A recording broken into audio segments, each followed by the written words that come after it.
అనేసి లోకల్లో ఉన్న డాక్టర్ దగ్గరికి వెళ్ళారు. లోకల్లో ఉన్న డాక్టర్ దగ్గరికి వెళ్ళి ఇట్లా జస్ట్ కోల్డ్ ఫీవర్ కాఫ్ అని చెప్తే సంథింగ్ ఇంజెక్షన్ వేశారంట. అదేం ఇంజెక్షన్ తెలియదు. దాని నెక్స్ట్ డే నుంచి అక్కడ గవర్నమెంట్ హాస్పిటల్ కి ఇక్కడ గవర్నమెంట్ హాస్పిటల్ కి తిరగడం సరిపోయింది.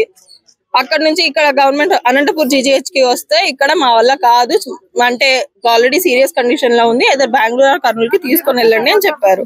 అంతలోపు వెళ్తే ఏమన్నా ఇదైపోతుందేమో అనేసి కిమ్స్ సవేరాలో తీసుకొని వెళ్ళారు. కిమ్స్ సవేరాకి అక్కడికి వెళ్ళి వెంటిలేటర్ అన్నారు, కండిషన్ సీరియస్ గా ఉంది, మా వల్ల కాదు అని చెప్తే లాస్ట్ కి బాడీ అయి బయటకు వచ్చింది. ఒక ఫీవర్ అనేసి మేము హాస్పిటల్ ని కన్సల్ట్ అయితే ఒక బాడీ అయి పేషెంట్ బయటికి వచ్చింది.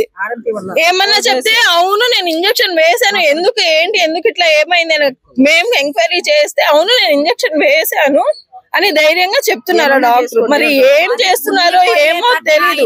ఇప్పుడు బాడీ డీకంపోజ్ అయి మార్చరీలో ఉంది. దీని తర్వాత మా పాప వాళ్ళ కూతురు జస్ట్ ఇంటర్ ఫస్ట్ ఇయర్, తనకి తెలియదు వాళ్ళ మదర్ ఎక్స్పైర్ అయినట్టు. ఈ రోజు మార్నింగ్ విజయవాడ నుంచి వచ్చింది, అమ్మ కావాలి అని అడుగుతుంది.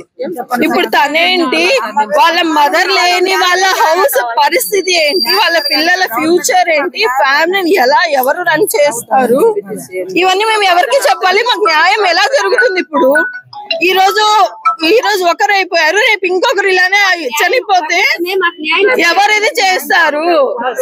పర్సన్ ని తీసుకొని లారేరు. ఇప్పుడు వీళ్ళ ఫ్యూచర్ కి న్యాయం చేయండి. So I'm also doctor. అక్కడ ఆయన ఎవరు ఏంటి, ఆయన మెడికల్ ప్రాక్టీషనరో లేదంటే ఎలా ఇది రన్ చేస్తున్నారో ఇది మాకు తెలియదు. ఇలాంటివి చాలా జరుగుతున్నాయి, ఇది అందరికీ తెలుసు.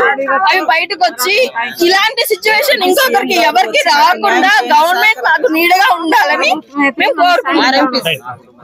సార్ నా పేరు విద్యాబాయి సార్, నేను ఫస్ట్ ఇయర్ చదువుతాను సార్ బైపీసీ తీసుకొని.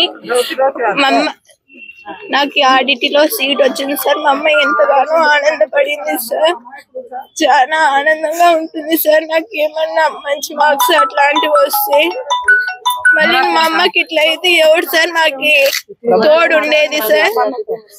మా తమ్ముడు ఇంకా జస్ట్ 9th క్లాస్ సార్, వాడికి ఏం తెలియదు సార్ పాపం.